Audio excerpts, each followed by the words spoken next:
Hello! And welcome to Nightmare Nation, the paranormal-themed podcast where we talk about haunted places around the world. And scary things. And demons. And hauntings. And ghosts. And seances. Witches. Demons? I think I already said demons. You looked confused from the get-go. I was so confused because I said hauntings, which are pretty much the same as ghosts, but I don't remember if you said ghosts. I said haunted places. Oh, okay. But we talk about specific hauntings at haunted places, so that technically counts. I feel like they're like the same thing.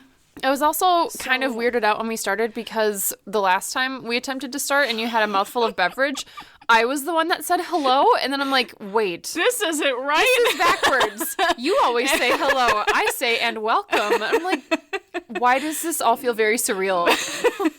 Well, I'm just over here shaking my head saying stop because I have beverage in my mouth and I can't talk. I was like, Anna, why are you shaking your head at me?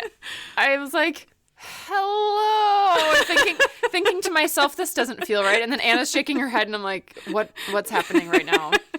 Am I having a stroke? Like, did I miss something? What is going on? Did I just warp to an alternate reality where I start the podcast instead of Anna? It just was. How did that even start? I've just always started.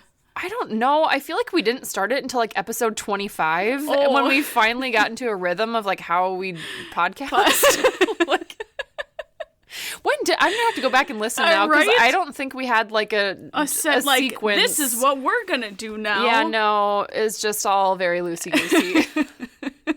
As is everything we do. Yeah, but that's what makes it so exciting to listen to, is you never really know what you're gonna get. You don't. Like, are we going to totally deviate from our usual topic and talk about random, like, we're getting a little crazy with our 2-part specials here. Yeah, we are. Because we're doing another one. Yeah, we are. You get, like... I feel like we're, like, changing what we're doing. We should probably go back to regular haunted places for a while. I found a huge list of places that we haven't talked about yet. You know, it's fun, though, doing these 2-part specials because it's something different. It's something exciting. And then we keep you guys on your toes because you never know what we're going to give you week by week. Right. So... Are you going to get a traditional haunted place like this podcast is supposed to be about? Or are we going to talk about the most random shit in the world? Yeah. Who knows? Or all of it. All of it. Because that's what we do. Mm-hmm. We also sip on beverages. I made a beautiful pina colada that was made from a bottle. No, it was lovingly handcrafted from scratch. It was a lot of effort. I flew all the way to Hawaii to get my pineapples. And then we harvested the coconuts by hand. Yes. We used a machete to cut them open and we went to the jungle to get them. Yep, yep. And we made the cream of coconut from fresh young coconut. And then we drove to a cherry tree and picked cherries and then soaked them in moonshine. And we made our own moonshine as well. Oh, yes. And then we also fermented. Is that how you make rum? You know, that's a good question. You distill liquors. I don't think you ferment them. I know gin is made from vodka as a base. I'm assuming rum is not. No. Rum is made with agave. Or no, that's tequila. Shit, I don't know where rum comes from. What is rum? But we made it. Yeah, we made it all. And it's the most delicious thing that cost us $11. By the way, the moonshine cherries are our garnish, in case you're wondering why the hell there's a moonshine cherry in a pina colada. Because they're disgusting and we need to just slowly work our way through that jar. I was going to say, it's our added surprise at the end. Mm-hmm. The delicious end to our delicious beverage. And our delicious episode. It's going to be so delicious, you guys. I'm really excited. So, again, normally we'd be talking about a haunted location, whether that's a cemetery, an asylum, a house, a hotel, you name it, we'll talk about it. But we're having so much fun with these random subsets of scary things. Yeah. In these 2-part special episodes that we've done, such as our serial killer special or our cult special. And we're going to do something a little different this week. Yeah, we are. Which is kind of becoming the new normal, but we're doing unsolved mysteries. Unsolved mysteries. And when Annie first texted me about this, I was like, what is your idea? Because I have nothing that's popping into my head. She goes, can you give me an example of what you mean? And really, because I had so many different things going on. Like, I mean, it's a broad term. Do you want UFOs? Do you want, like, unsolved haunting or murder? I mean, I want whatever you can give me. The possibilities are endless. It's really a wide umbrella. I want whatever sounds interesting to you. Good, I've got two that I'm thinking of Okay. that I haven't decided yet. Okay. I mean, really, it's a broad umbrella. It you really can is. pretty much pick anything that doesn't have a everything. definitive answer Yeah. and go with it. So I'm open to whatever you want to talk about.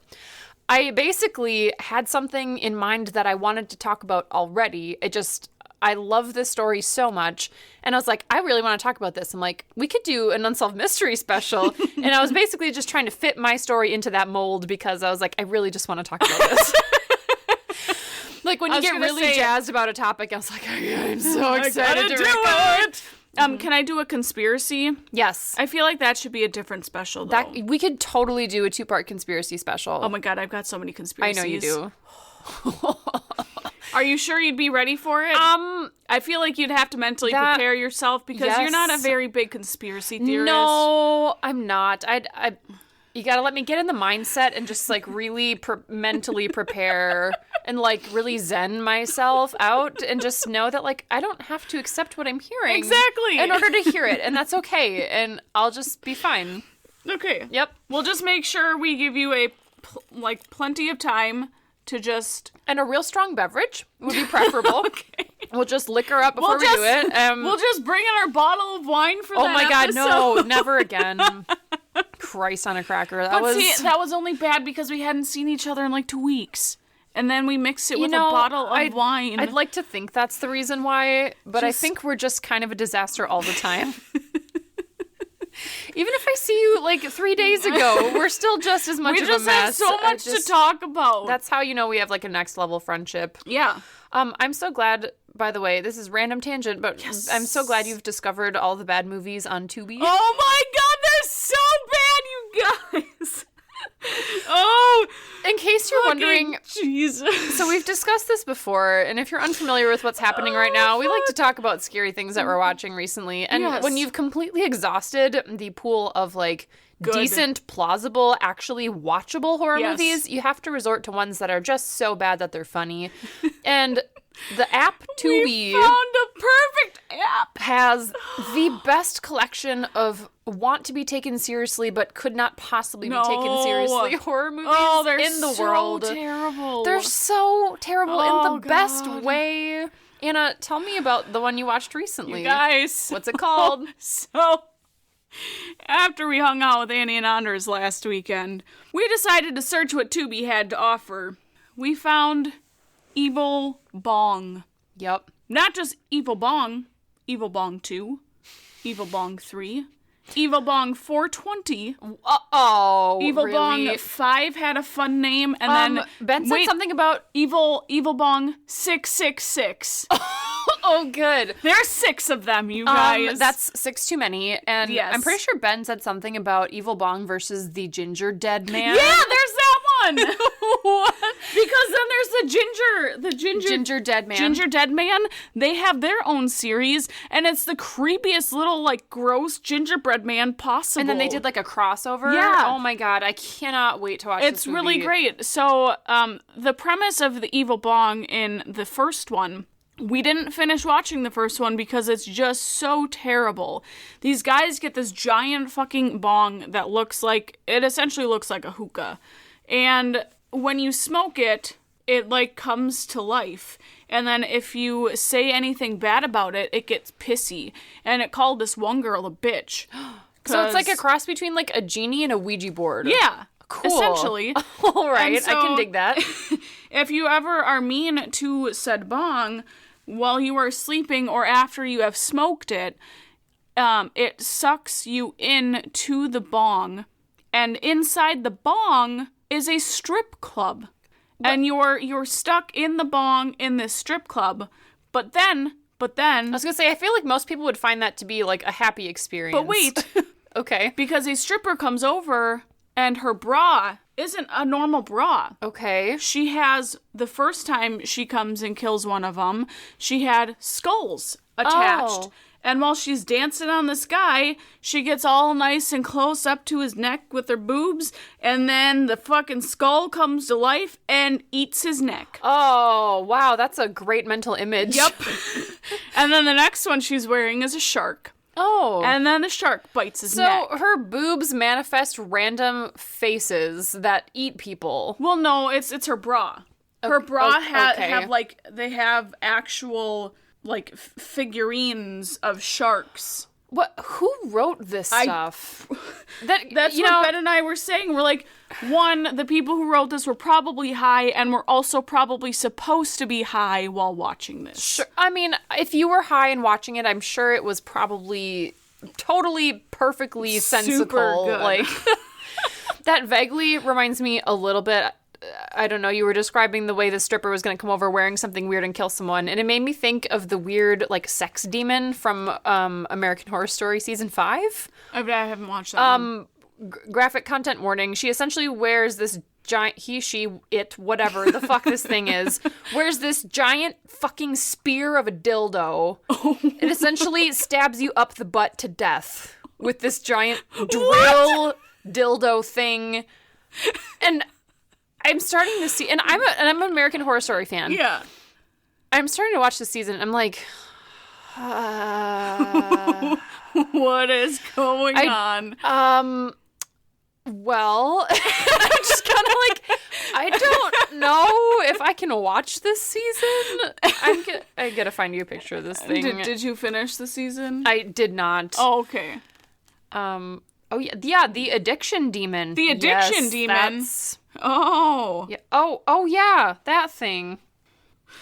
I want to see so that's what the top half looks like. Oh, whoa! And this is a cartoon drawing of what the bottom half looks like. Oh my god! And it literally is just like, grrr, and just like freaking stabs people up the butt and kills them. Ow! Yeah. That would just like go right straight through your stomach. Yep. Oh. It's That's something unpleasant. Yeah. So I don't like that. Yep. Hey, American Horror Story, 15 times it went too far. The cover image is a guy getting butt stabbed to death by the demon. So perfect. Yeah, so I don't know. That's immediately what popped into my head when you talked about this like stripper coming over with this bra that was gonna kill them. I'm like, oh god, tell me it's not a giant stabby thingy.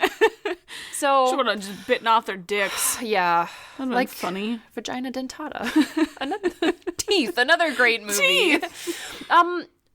Okay, so on that lovely note, well, let's go ahead and circle back to where were we? The usual content, which is now where we explain what we're going to talk about each episode. But of course, this is not usual this episode because we're doing unsolved mysteries instead of haunted places. Woo! I swear, I promise. But it fits into the realm of what we are. Well, and this we're specifically hauntings, but we also dabble in the unknown. We do, and the cults. It's our like side hobby. Yeah. I would also argue that this story in particular fits under our paranormal umbrella because there is a horror movie that's been made that is loosely based off of this story about people going back to the place where this happened, and it's like haunted, and the movie's called The Devil's Pass. I have never seen it or heard of it. I can picture the cover art. Pretty sure it's like a topless woman who's like, you can see her back. She's like got her arms folded and she's like staring into a snowy crevice, I'm pretty sure. Oh. But I don't think I've ever seen it. I like how you know the cover art of it. Okay. So I think my story loosely fits because it involves a lot of death, and it's this very mysterious, like, no one can truly confirm with certainty what happened, which I always find fascinating, and it just, like, those questions burn in me and will burn in me till the day I die. Yep. I just want to know what happened. And you never will. God. Because it's an unsolved mystery. Well, you know, in, like, a lot of those icebreaker questions, when people are like, oh, if you could pick, like, one point in time to travel to, like, what would it be? And I can't tell people, like, I would freaking go here because I want to know how all these people died. They'd be like, is everything okay? I'm gonna go. But truly, like, this is one place where I would want to be because I really just want to know what happened. So I am covering the mysterious incident that occurred in Dyatlov Pass. I know nothing about this. Do you not? I know nothing. You've never heard of this? No. Oh my god, it's a trip. It is a freaking We're going on a trip, guys. Some of the most bizarre, unexplained stuff. It's just fascinating in so many levels. The biggest bummer is all the names are like Eastern European, and I'm gonna mispronounce them. This is gonna be great. I guarantee I'm gonna say less than half of them. I guarantee I'm not gonna say a single one of them correctly. I probably even got the name of the incident wrong. But I'm just going to go with Dyatlov Pass, and that's what I'm going with. So Tell me about this. I got I'm so all excited. of this from Wikipedia. Oh, good. Also, I'm Annie. Hey, Hello. what's up? I'm Anna. Yep, I'm going this episode, and Anna will go next. She's going first this time, bitches. I'm going. Because I didn't do my research. Because I'm a procrastinator. You're fine. You got a whole nother week. So, you ready for this? So ready. Here we go. This Tell me. is the insanity that is the Dyatlov Pass incident. So, some background. We're in 1959. Okay. And a group of students was formed for a skiing expedition across the northern Ural Mountains in Sverdlovsk Oblast in the Soviet Union. Oh, this is going to be fun. I think my strategy is just going to be to plow through them with, like, utmost confidence. Yes. And just really pretend like I know what I'm saying, and then you therefore won't be, like, sitting there scratching your head after every name that I say. Yeah. So I'm just going to go through it. It's cool. You got it.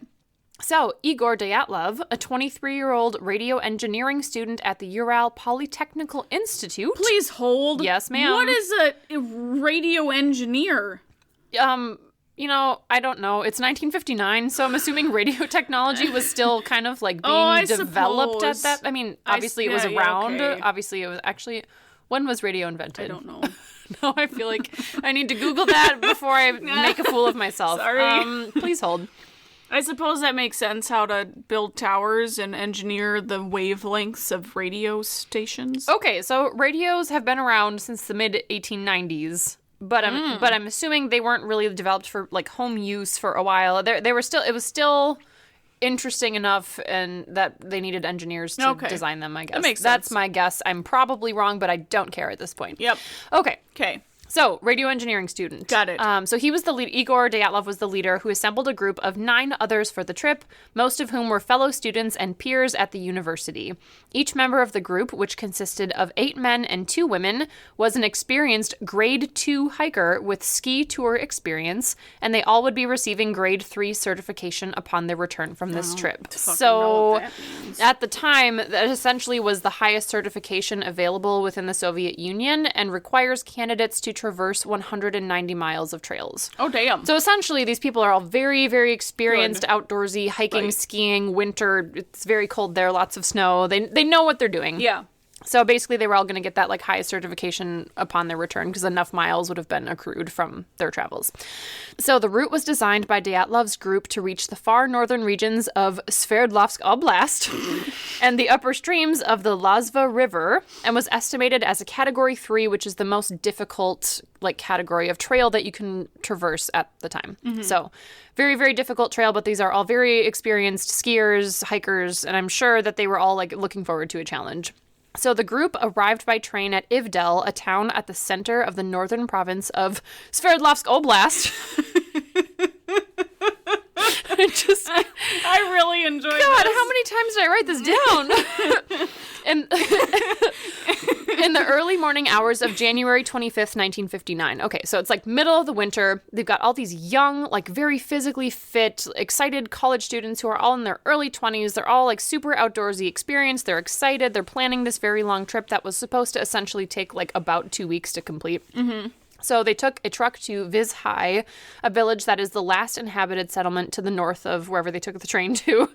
And while spending the night, the skiers purchased and ate loaves of bread to keep up their energy levels for the following day's hike. So they're, like, carb loading, getting ready, just stuffing their faces with bread. I want to stuff my face with bread. I know. I just want to. That sounds great. But can I skip the freaking, like, bajillion mile ski trip the next day? Yeah, just let me eat the bread. I want the bread. Sounds so delicious. Right now. Okay, so on January 27th is when they actually began their trek towards Gora or Torten, which is the mountain that they were going to be skiing across. So they start their journey on January 28th, just one day into the trip. One member, Yuri Yudin, who suffered from several health ailments, turned back due to knee and joint pain that made him unable to continue the trip. The remaining 9 skiers continued the trek, and this was the last time they were seen alive. I'm sure that guy who turned around was pretty fucking happy that he turned around. Thank God for his rheumatoid arthritis, because he dodged a bullet. Shit. Because what happens next is bizarre. Yes. I'm, like, giving myself chills just talking. I'm so excited. Okay. So this is the last time they're seen alive. Yuri goes back. They eventually found diaries and cameras around the last campsite that the group had made, which made it kind of possible to track the events leading up to the incident that I'll get into in a sec. And essentially what happened is on January 31st, which was 3 days into the trip, the group arrived at the edge of a highland area and began to prepare for climbing. In a wooded valley, they cached surplus food and equipment that would be used for the trip back. So they essentially set aside food, and I don't know if they buried it in the snow or what, but they set it aside. The next day, the hikers started to move through the pass. It seems as though they planned to get over the pass and make camp for the next night on the opposite side, but because of worsening weather conditions, so essentially it started snowing really bad, they had really bad visibility, and just it wasn't really good for them to travel. Okay, so it was getting bad, and they essentially lost their direction and ended up going west towards the top of Kholat Syakhl, which is another mountain. So they essentially realized, oh, shoot, we actually started going towards the wrong mountain. They realized their mistake. They decided that they were going to set up camp there on the slope. And roughly a mile downhill, there was a forested area that would have offered them, shelter from the weather. So they're thinking that essentially the group just had such bad visibility that they weren't really aware that there was, shelter nearby. They just camped where they were because they were totally stuck. So they ended up on the wrong mountain. Or at least on the wrong side of, I don't really know. So, not where they wanted to be. So before they actually left on the trip, so Igor Dyatlov, who was the leader of the trip, had agreed he would send a telegram to their sports club as soon as the group returned to Vizhai, which is the town where they stuffed their faces with bread. It was expected that this would happen no later than February 12th, but Dyatlov had told Yudin, so he's the guy that had the pain and ended up not going with them. He basically said he thought it might be longer. He thought that I don't know if it was because of weather conditions or if he just thought it might take a little bit longer than originally anticipated. He said it might be a little bit after the 12th. So when the 12th passed and no messages had been received, there was no immediate concern because he basically said it could be a few days longer, and the delays were pretty common with those kinds of long-term expeditions. Right. February 20th. Oh, my. 24 days after they start the trip and over a week after they were supposed to be back, they finally are something happened. Yeah. The relatives of the people who were on the trip were we need to do a rescue. Something has happened. This is not usual. And so a rescue operation is organized, and the head of the institute, where they were all students, sent the first rescue groups, which at first were just volunteers and teachers who were whatever, the authorities aren't helping, we'll just go start looking for you. And then later, the army and military forces became involved, including planes and helicopters ordered to join the operation and scan from above. Oh, damn. On February 26th, the searchers found the group's abandoned and badly damaged tent on Kholat Syakhl, which is that other mountain that they accidentally ended up on. The campsite baffled the search party. Mikhail Sharavin, the student who found the tent, said that, quote, "The tent was half torn down and covered with snow. It was empty and all of the group's belongings and shoes had been left behind." So all their shit is in their tent. Investigators said the tent had been cut open from the inside. What? 9 sets of footprints left by people wearing only socks or a single shoe or possibly even barefoot could be followed, leading down to the edge of the nearby woods. So that was the woods that was about a mile further down the hill. And about after 1,600 feet, the tracks were completely covered with snow and just ended. The fuck? It gets weirder. Just wait. At the forest's edge, under a large Siberian pine, the searchers found the visible remains of a small fire. There were the first 2 bodies, those of... oh, dear God, help me. Those of Krivonishenko and Doroshenko, shoeless and dressed only in their underwear. What? The branches on the tree were broken up to about 16 feet high, suggesting that one of them, or possibly both of them, had climbed up to look for something. Between the pine tree and the camp, the searchers found 3 more corpses. Dyatlov, who was the organizer of the trip, Kolmogorova, and Slobodin, who died in poses suggesting they were attempting to return to the tent. They were found at distances of 980 feet, 1,570 feet, and 2,070 feet from the pine tree. The other 4 took more than 2 months to find. Holy shit. 2 months to find the other 4 bodies. The reason it took more than 2 months is because they were finally found on May 4th under 13 feet of snow in a ravine about 250 feet further into the woods from the pine tree where the branches were broken. 3 of the 4 were better dressed than the others, and there were signs that some clothing of those who died first had been removed for and used by the others. Dubinina, one of the bodies found, was wearing Krivonishenko's burned, torn trousers, and her left foot and shin were wrapped in a torn jacket. So... What the fuck? So, we'll take a pause here. Essentially... What? They show up and they find this baffling campsite where people are, like, freaking half naked... If not, like, fully, Tents basically cut naked. Open from the inside. Tent from the inside. They're all in different groups. There's, like, 4 bodies found here, 3 bodies found here. They're trying to climb trees. There's a fire. And they're like, what the fuck happened? Did they all, like, smoke something or take something that they weren't supposed to? There's a lot of possible explanations for what happened, but that's not even the weirdest part. So... Just wait, because the details are super creepy. It's so bizarre. I love this story so much, and it's horribly tragic, but it's fascinating. So they find all the bodies, and of course, a legal inquest started immediately after the first 5 bodies were found. So this was before they found the other 4 at the bottom of the ravine in May. So a medical examination found no injuries that might have led to their deaths, and it was concluded they all died of hypothermia. Well, yeah, if you're fucking naked and not wearing goddamn boots on a mountain that's covered in snow, you're gonna freeze. What else do you fucking expect? Gosh. Yeah, you're gonna freeze to death, but it means that, like, they didn't die from any injuries first and then get hypothermia. Right. So hypothermia was the cause of death for at least the first 5. One of them had a small crack in his skull, but it was not thought to be a fatal wound. So an examination of the remaining 4 bodies found in May shifted the narrative of the incident because 3 of the 4 had fatal injuries. So Thibaut Brignoles had major skull damage, and Dubinina and Zolotaryov had major chest fractures. So according to a man named V.A. Vozrozdeny... Oh my. So I'm sorry, I'm trying. So he's the forensic expert that performed all the postmortem examinations. So he's basically, a lot of this is just according to what he could determine from the bodies, but he was this respected figure who handled most of the case. So the force required to cause such damage, so like the skull damage and the major chest fractures, the force would have had to have been extremely high, comparable to that of a car crash. What? Notably, the bodies had no external wounds associated with any of the bone fractures, as if they had been subjected to a high level of pressure. So essentially, Were they, like, stoned to death? No, because there is no external sign of those injuries. Their bones Like, are essentially no bruising, no nothing. Nothing that would have explained the amount of damage that was done, like, with the fracturing of the bones. So they essentially, it's like they got crushed from the inside. And they didn't have any, like, external wounds that would have associated with those fractures at all. So that was 3 of the 4 bodies in the ravine. Not even, like, falling on something and then bruising didn't happen because they were so cold? Nope. Not that he could find. Fucking Russians. I mean, just... Covering it up. So... This is bullshit. Here we go. It gets weirder. Oh, God. I don't know if I can handle this. It gets fucking weirder. Okay. So all 4 bodies found at the bottom of the creek. So 3 of the 4 had major bone fractures and stuff. Okay. But all 4 of the bodies found had soft tissue damage to their head and face. So Dubinina was missing her tongue, eyes, part of the lips, as well as facial tissue and a fragment of skull bone.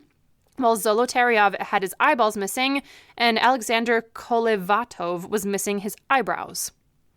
So... Like, they just cut him off? So before you freak out, the Vozrozdeny or whatever, Vozrozdeny, God, I hate his name, V, the investigator, judged that the injuries most likely happened post-mortem due to the location of the bodies in a stream. So post-mortem just means after they died. Yeah. Could have been animals, could have been something else. They don't know. But just your eyebrows? Just the eyebrows. And your eyeballs? Why would an animal just, like, munch your eyebrows off? Right. Or just take one little piece of your skull out.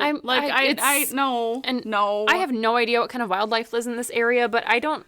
But if animals are hungry, they're gonna eat you. They're not just gonna nitpick your fucking eyebrows. And only your face. Yes. Theoretically, they'll, like, munch on your fingers or something. I don't...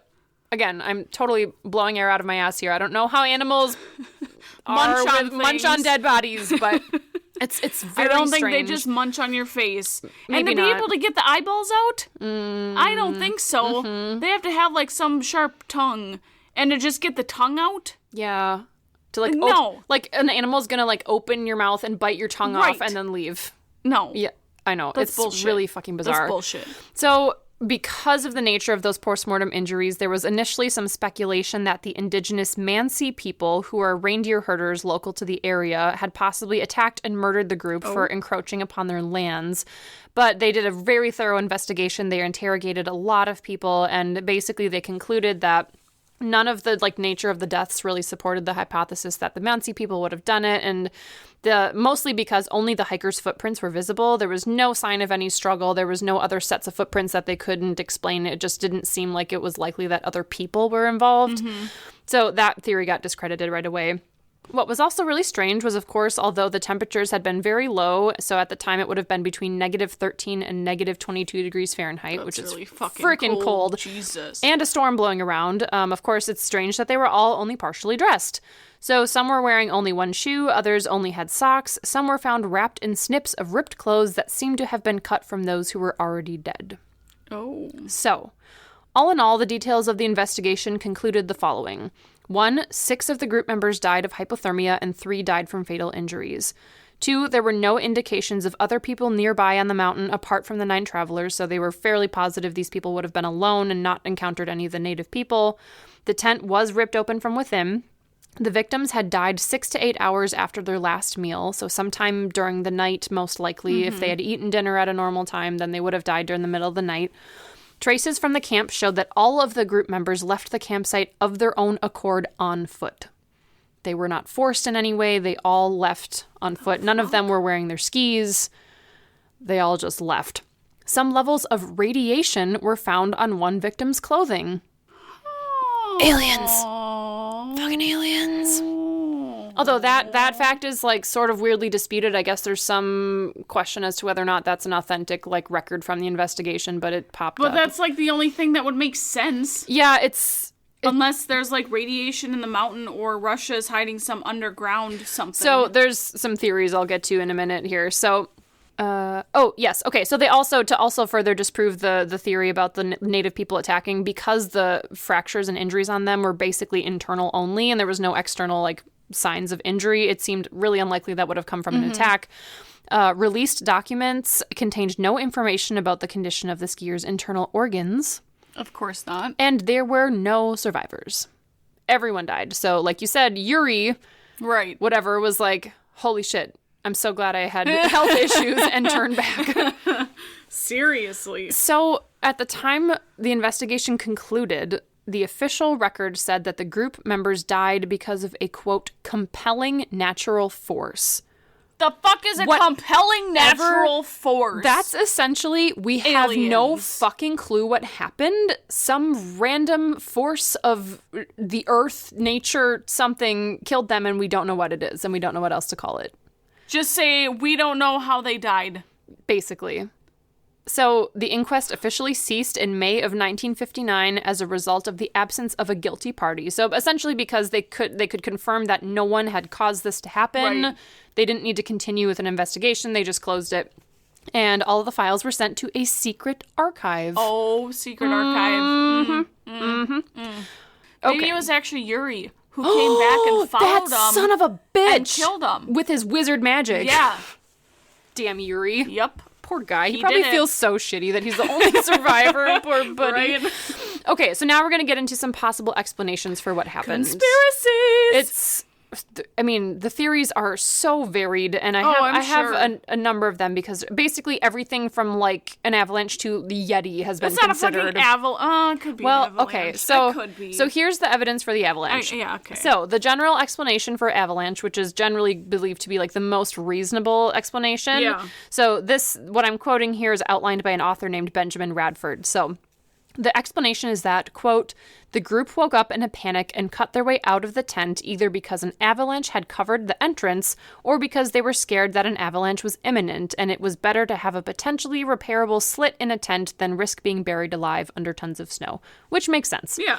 They were poorly clothed because they had been sleeping and ran to safety. But, going down a hill isn't going to be any safer than where you are. Also, this just occurred to me. Are you going to sleep in your underwear when it's negative 22 degrees outside? You're going to be fully clothed in everything. I don't care how warm your sleeping bag is. Who sleeps in their underwear and socks when it's negative 22 degrees outside?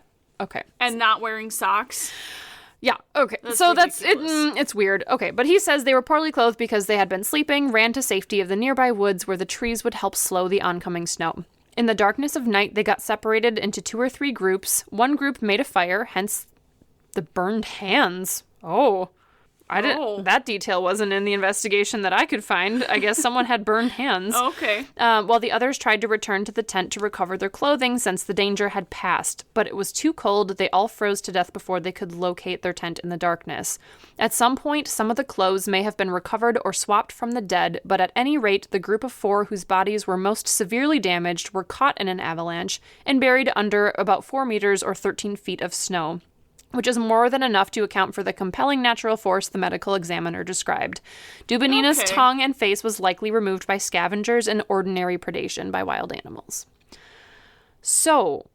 Okay, I can see the avalanche, but the wild animals just taking off specific areas of the face, but they were covered. I suppose they weren't. But they found them 2 months later, so it's possible the snow covered them after the fact. I suppose. But here's a shit ton of evidence about why that theory does not work. Oh, good. Are you ready? This is what I love, because everyone's like, it could be this, and like, no, because... Just kidding. Because this whole fucking case is so weird. Just wait. Okay, so here's evidence that contradicts the avalanche theory. The location of the incident did not have any obvious signs of an avalanche having taken place. An avalanche would have left certain patterns and debris distributed over a wide area. I mean, picture fucking an avalanche. There would be piles of snow. There'd be damage. You would have seen... And you'd think that the tent would have been covered. Yeah, or like branches being broken off of trees. Like the only broken branches they found were the Siberian tree that it looked like someone tried to climb. Right. So like, yeah. The bodies found within a month of the event were covered with a very shallow layer of snow, and had there been an avalanche of sufficient strength to sweep away the second party, so those found at the bottom of the ravine, those bodies would have been swept away as well. This would have caused more serious and different injuries in the process, and most likely would have damaged the tree line, like I said. Okay, yeah. Other evidence that contradicts this theory: over 100 expeditions to the region had been held since the incident, and none of them have ever reported conditions that might create an avalanche. Oh, shit. Not even like an avalanche has never happened. Like, there have literally not even been the proper conditions for an avalanche to occur, period. Oh. Over 100 expeditions. So... that's not proof, but it's strange. Right. So the odds of it happening are pretty low. So also a study of the area using up-to-date terrain-related physics revealed that the location was entirely unlikely for such an avalanche to have occurred. So the, quote, dangerous conditions found in another nearby area, which has significantly steeper slopes, were observed in April and May when the snows were melting. During February, when the incident occurred, there were no such conditions. So... makes sense. To have temperatures that cold and, like, no snow melt happening, and just given the steepness, the steep... What's the steep? I like that. The steepness of the slopes. There's a word for that, I'm sure. It seems unlikely. An analysis of the terrain and the slope also showed that even if there could have been a very specific avalanche found its way into the area, its path would have gone past the tent. The tent had collapsed from the side, but not in a horizontal direction, and it didn't seem like there was any damage from an avalanche to the tent. Dyatlov, the leader of the expedition, was an experienced skier, and the much older Zolotaryov, who was also on the trip, was studying for his master's certificate in ski instruction and mountain hiking.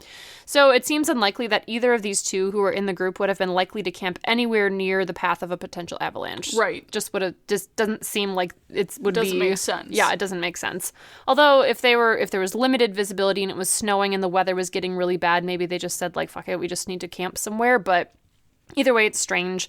Also, lastly, the footprint patterns leading away from the tent were inconsistent with someone, let alone a group of 9 people, running in panic from either real or imagined danger. So, I suppose, the spacing of the footprints and the nature of the footprints didn't seem like someone, like, fleeing quickly, which is so weird because someone cut their way out of the tent. Right. But they weren't, like, running. And it wasn't, like, all 9 people left at the same time because the footprints were not found in, like, a giant herd of, like, all 9 people having left at the same time. Like you would have expected. Yeah. So, like, it just doesn't make sense because you wouldn't cut your way out of a tent and then slowly walk away from an avalanche. Get the fuck out. In, like, single file. Like, yeah. That doesn't...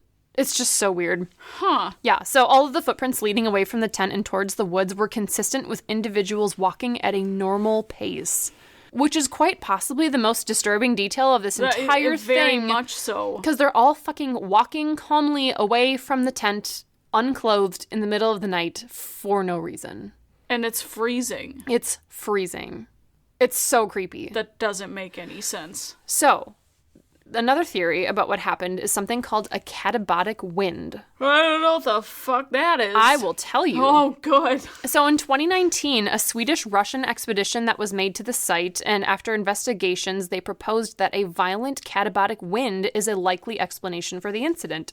So, katabatic winds are a somewhat rare event, but can be extremely violent, and essentially what it is when a wind carries higher density air from a higher elevation down a slope under the force of gravity, and the wind itself can get up to like hurricane speeds, like hurricane strength. So it's this really weird like air pressure situation that I don't fully understand, but essentially causes these winds to move at extreme speeds, and they are very strong.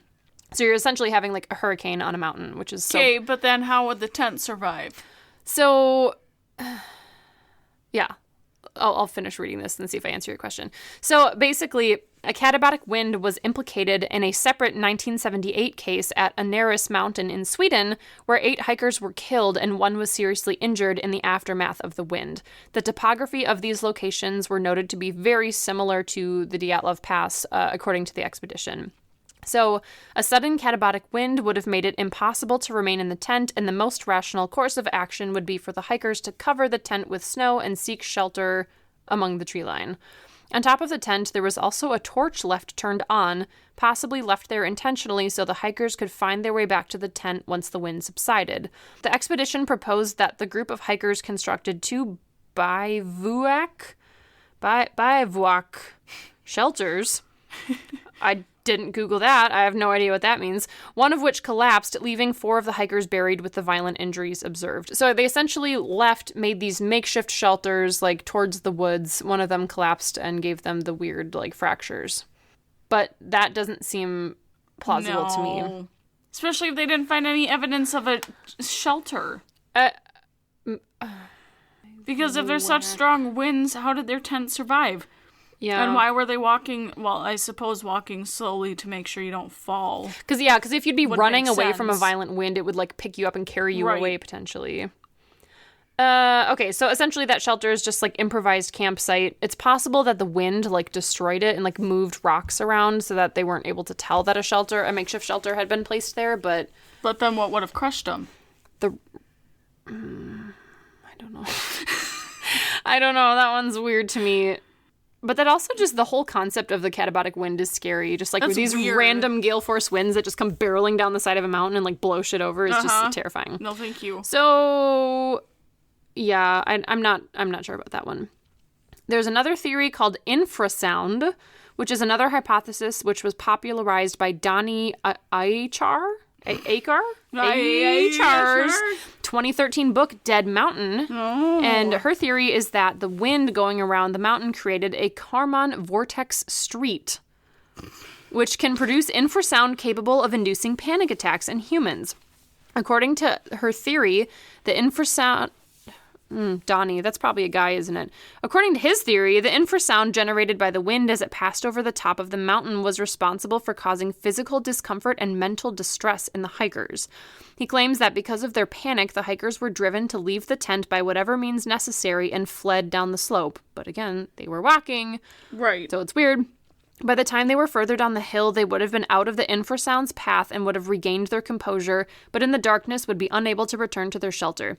The traumatic injuries suffered by 3 of the victims were the result of their stumbling over the ledge of the ravine in the darkness and landing on the rocks at the bottom. See, that's what I thought, but if they don't have any bruising, you'd think that if they landed on rocks, they'd have bruising. You'd think there would be some external signs of injury that would be consistent with a high lacerations. fall. Yes. Especially falling on rocks. Like, if someone smashes their head open on a rock, you can see where, like, externally where that injury would have been. Like, just to have your chest be crushed, but have nothing visible on the outside is just bizarre. I don't believe that theory. So here's the one right up your alley, which is yes. military tests. Yeah. Yep. Here we go. So speculation exists Stupid government.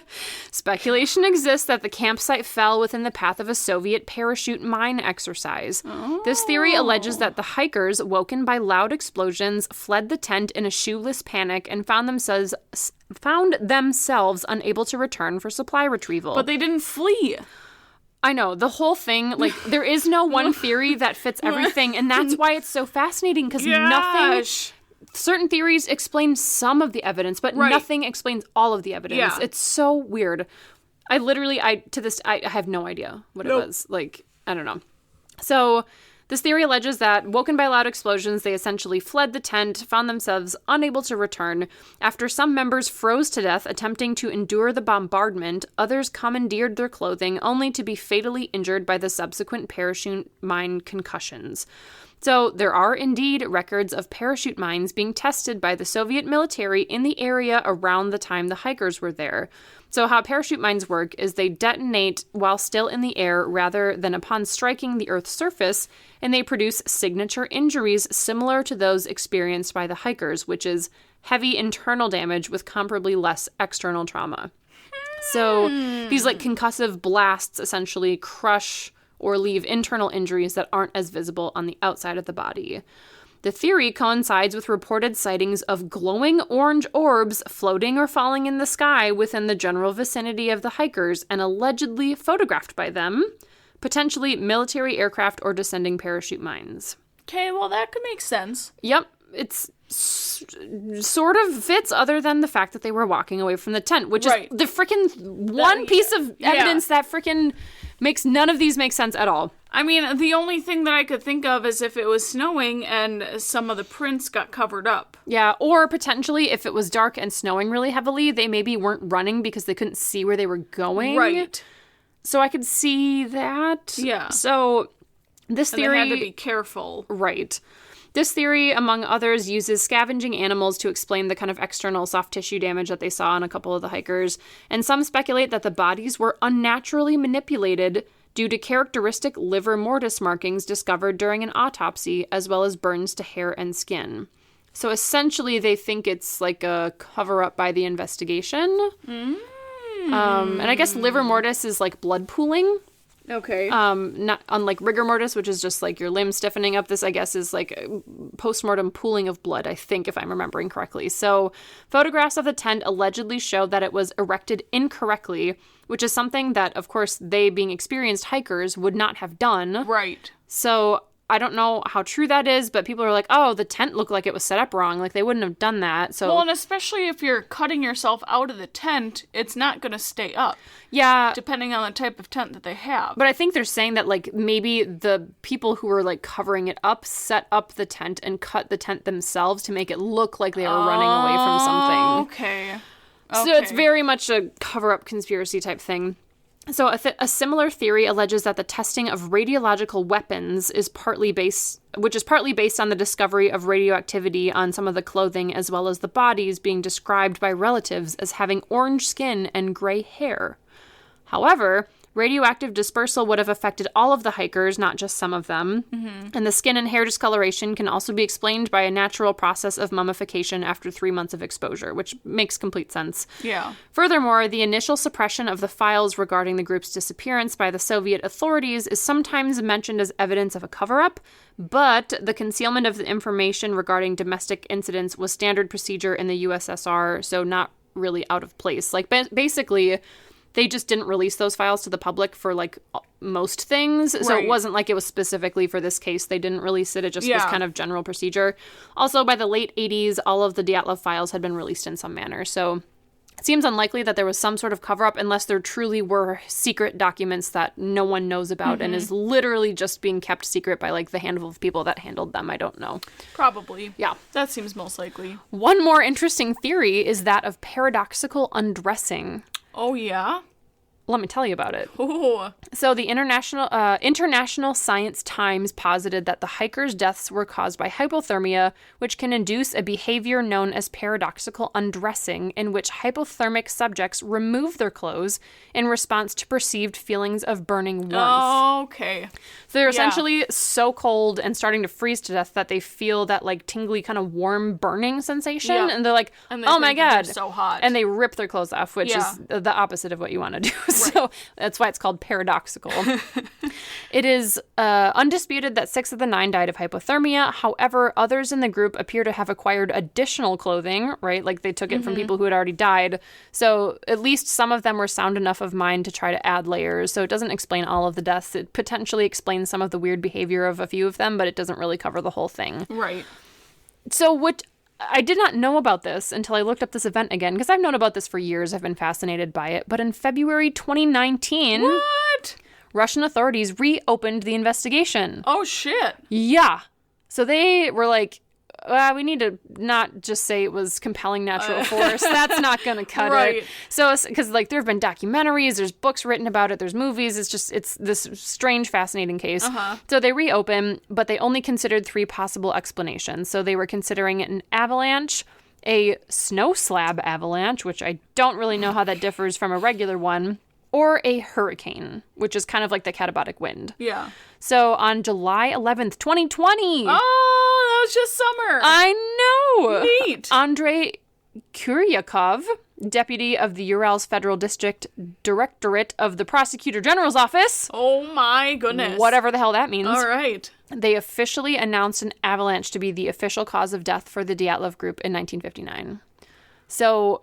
that's the official government explanation. They reopened it. They are putting the nail in the coffin at this point, saying it was an avalanche. But, of course, this whole thing is just famous world round because I don't think it was an avalanche. There's too many weird... It has to be some sort of combination of, like, all of those things. Yes. Because how in the hell do you explain all of that weird evidence? Right. Like, and the behaviors of them. The behavior is so bizarre. They cut themselves out of the tent, but slowly, like, walk at a normal pace away from the tent, undressed, like... And then build a fire, but then 3 of them are, like, up the mountain. Yep, and 4 of them, like, went further on and possibly, like, fell because it was nighttime, but, like, that doesn't explain their weird injuries, and the injuries get explained by, like, the parachute mine potential military test, but, like, that doesn't explain why someone was trying to, like, climb a tree 16 feet in the air. Exactly. Like, why would you do that if you thought there was parachute mines going off all around you? Like, what? None of these cover all of the evidence, and, like, one of them had radioactivity, and one of them, like, was missing their tongue, and I'm just like... Well, I don't buy any of these.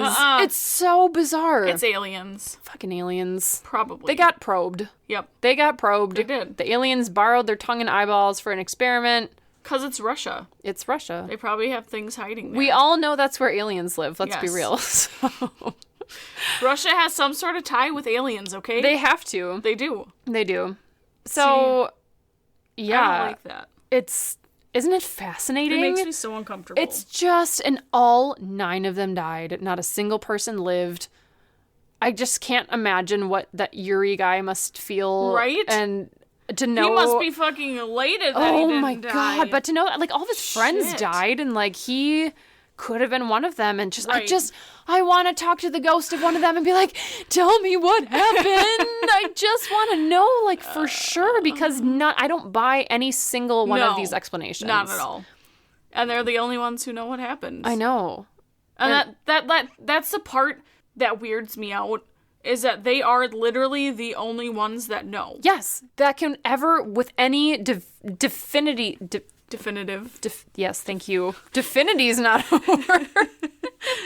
They're the only ones that can definitively say for certain, this is what happened because I was there. Yep. Everything else is just speculation, and it can be based on the best evidence we have and the best science we have, but none of it proves beyond a shadow of a doubt what happened. Nope.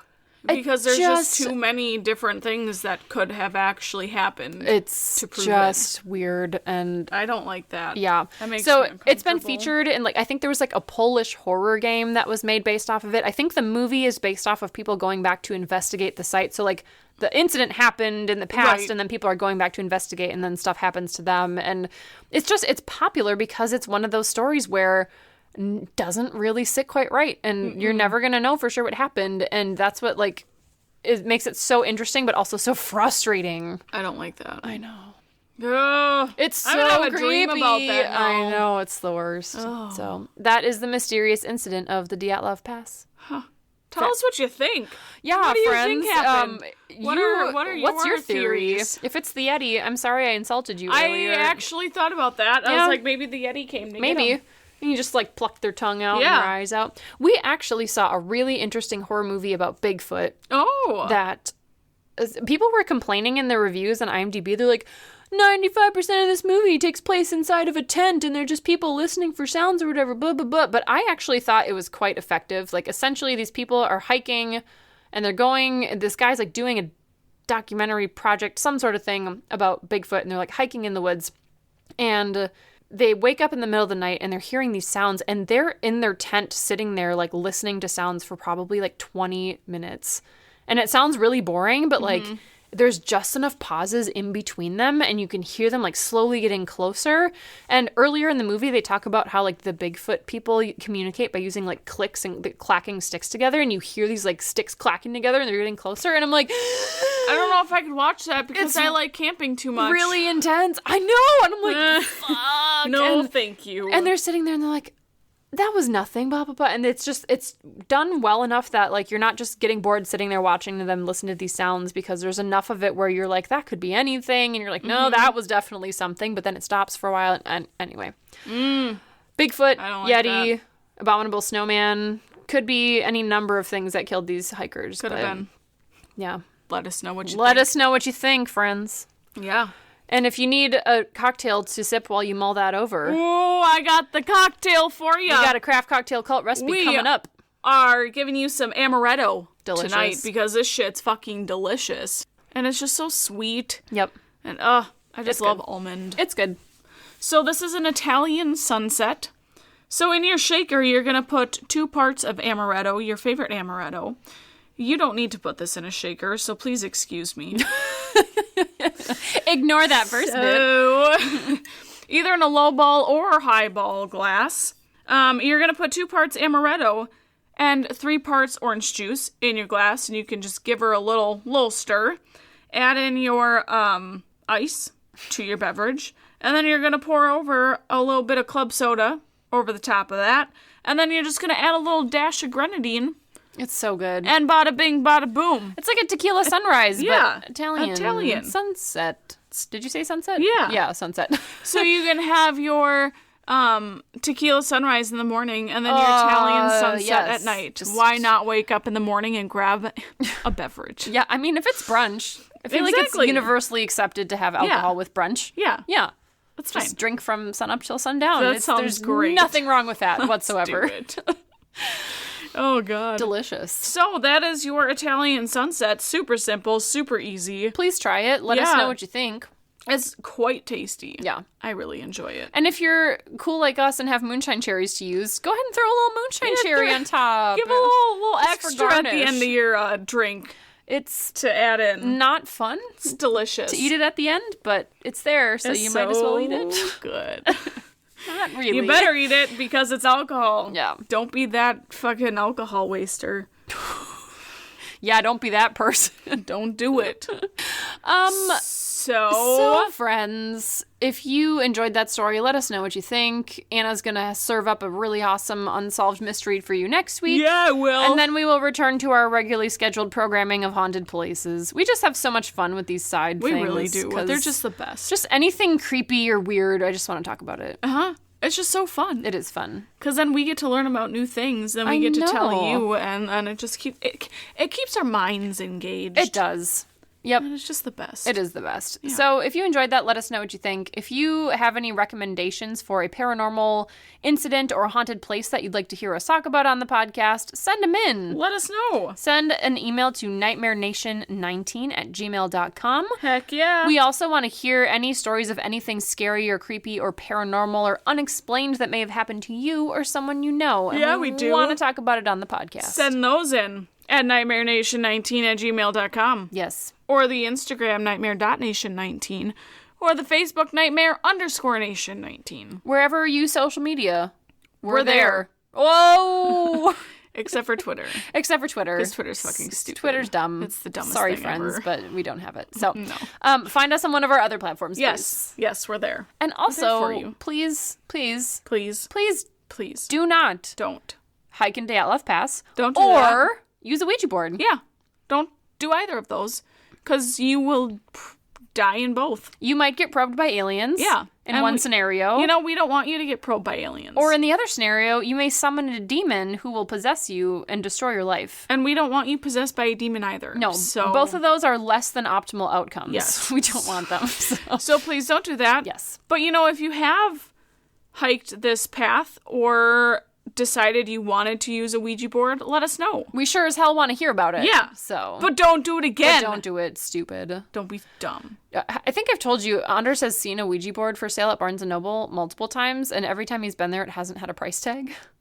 I think you did tell me about that. He's like, It's like, yeah, He's no. like, it wants me to take it home. I'm No. like, don't you frickin' dare. You will be out of this Do house so fast not if you ever even bring a goddamn look Ouija at board that in this Ouija house. board. Ooh, no. I'm like, you leave that Barnes & Noble and you never go back. Yep. Which is sad because I love Barnes & Noble. But it's clearly trying to send a demon home with you. It is. So, until next time, friends. Until next time, friends. Okay, bye. Bye.